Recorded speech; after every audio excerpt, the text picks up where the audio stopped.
Halo Meredo, Assalamualaikum warahmatullahi wabarakatuh. Bertemu lagi dengan saya Muhammad Agus Sofia di channel YouTube ini. Semoga Meredo semuanya dalam keadaan sehat walafiat, diberikan kebaikan, kebahagiaan, terkhusus pada momen Hari Raya Idul Adha pada tahun 2020 atau 1441 Hijriah. Dan sebelumnya saya mengucapkan selamat Hari Raya Idul Adha, dan semoga ya segala bentuk ibadah kita berdasarkan pada pengorbanan yang ikhlas dan juga ketakwaan kepada Allah Subhanahu wa taala. Amin amin ya rabbal alamin. Dan tentunya saya terus mengingatkan diri saya sendiri dan juga Meredo sekalian, mari kita terapkan dasar-dasar protokol kesehatan ya, seperti menggunakan masker, mencuci tangan, menjaga jarak serta tidak keluar rumah kecuali suatu hal yang penting. Dan mari kita bergotong royong membantu orang-orang yang bisa jadi terdampak disebabkan karena pandemi COVID-19 yang sampai saat ini masih saja kasusnya terus meningkat. Baik Meredo sekalian, banyak sekali pertanyaan yang muncul yang disampaikan kepada saya berkaitan tentang Idul Adha yang ada di India. Oke, biasanya yang sering ditanyakan, Mas Agus, gimana caranya Idul Adha di India? Mengingat gitu ya, sapi merupakan hewan yang bisa dikatakan sakral bagi umat Hindu yang ada di India. Oke, ini pertanyaan yang benar-benar sangat relevan ya. Oke, kalau khusus di India Utara, Meredo sekalian, kita biasanya seperti di kota New Delhi ataupun mungkin di negara bagian Rajasthan, Uttar Pradesh, Bihar, Gujarat gitu ya. Itu termasuk juga Haryana ya, Chandigarh, Punjab. Itu kita biasanya untuk berkurban tentunya tidak dengan hewan kurban sapi, tapi dengan hewan kurban berupa kerbau atau kambing atau domba. Itu diperkenankan. Mengingat ya, banyak di India Utara ini orang yang secara untuk dietnya itu vegetarian alias tidak makan daging, dan juga secara aturan ataupun ajaran agama Hindu, mereka memang menekankan kepada budaya vegetarian.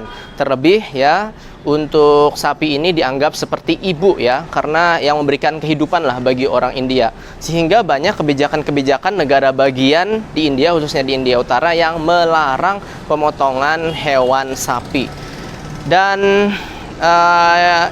untuk harganya sendiri ya, untuk kambing itu harganya bisa dikatakan terjangkau ya Meredo sekalian, mulai dari 1,2 juta rupiah, 1,4 juta rupiah ya, sampai sekitar 2,8 sampai 3 juta. Itu kita sudah bisa dapat kambing gitu ya, dan harganya memang terbilang murah. Kalau 1,2 juta, 1,4 juta itu mungkin berat bersih dagingnya saja sekitar 10 sampai 14 sampai 15 kg. Ya, kalaupun yang 14.000 rupiah atau 2,8 juta sampai 3 juta mungkin tentunya lebih berat lagi Meredo sekalian untuk berat dagingnya. Nah, untuk daging kerbau sendiri ini juga bisa kita katakan juga cukup terjangkau ya, sekitar 5 juta rupiah, 6 juta, 7 juta, 8 juta rupiah kita sudah bisa untuk mendapatkan daging istilahnya satu kerbau utuh gitu ya untuk di India. Dan saya juga ikut berkurban, tapi untuk yang berbagi ya, yang 7 orang ya, itu kita cukup bayar sekitar 850.000 gitu ya untuk 7 orang.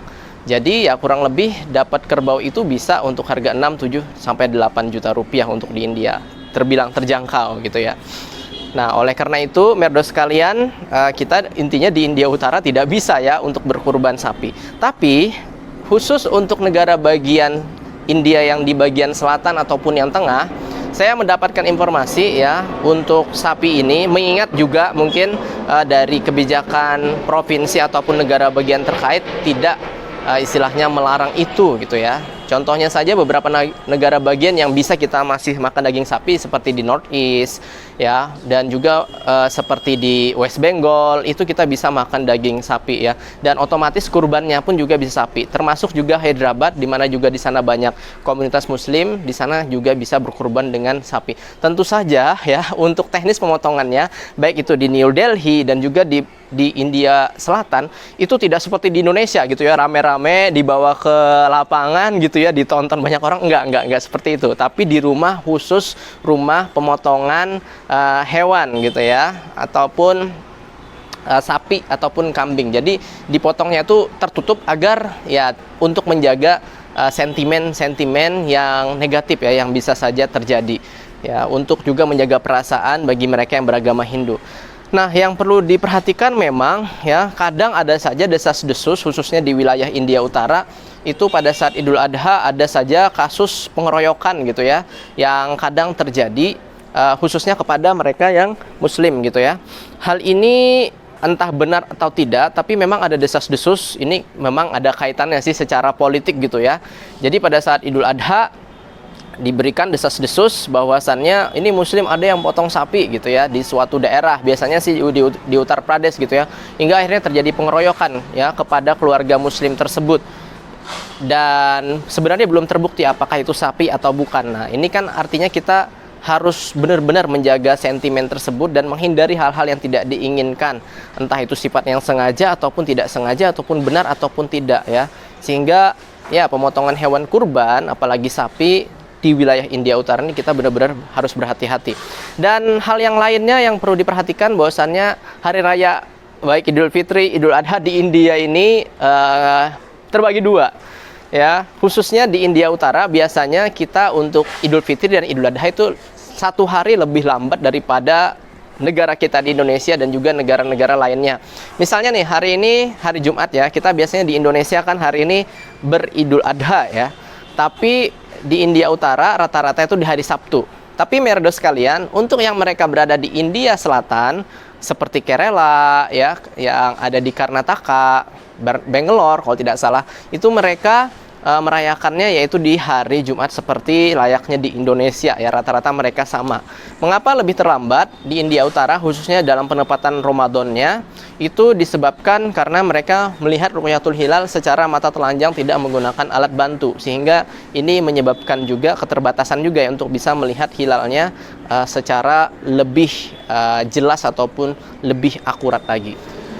Kalau sebelum pandemi ini, merdo sekalian, kita tentu saja untuk perayaan Idul Adha dan Idul Fitri kita bisa sholat ya di lapangan seperti biasanya. Tapi selama pandemi ini, sepengetahuan saya khususnya di India Utara apalagi Delhi itu ditiadakan sampai saat ini untuk pelaksanaan sholat Idul Fitri ataupun sholat Idul Adha berjamaah.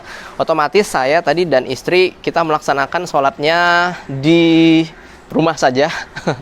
Ya tidak seperti layaknya, ya tidak bisa sesempurna ya. Jadi hanya mengikuti dasar-dasar dari rukun sholat Idul Adha itu sendiri ya. Jadi seadanya saja, sholatnya saja gitu ya.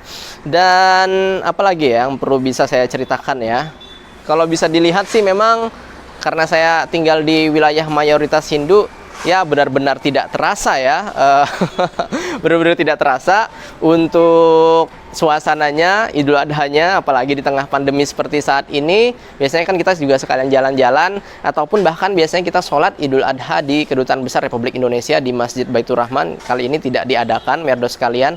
Sekaligus juga biasanya kan ada juga pembagian hewan kurban. Ya, itu biasanya juga dilakukan dan sekarang sebenarnya juga dilakukan ya, di yang mana diorganisir oleh panitia takmir Masjid Baitur Rahman KBRI New Delhi.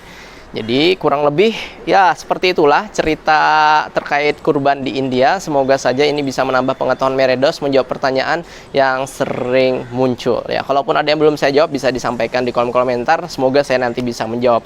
Oke, terima kasih telah menonton. Bahut syukriya, pirmilengge, dan sekali lagi Bahut Id Bakrid Mubarak ya. Jadi bahasa Hindinya Idul Adha itu sebenarnya kalau di India ini khususnya dalam bahasa Urdu dan Hindi itu Bakrid ya. Bakrid itu artinya Idul Adha ataupun hari raya kurban. Terima kasih telah menonton. Wassalamualaikum warahmatullahi wabarakatuh. Dadah merdo sekalian.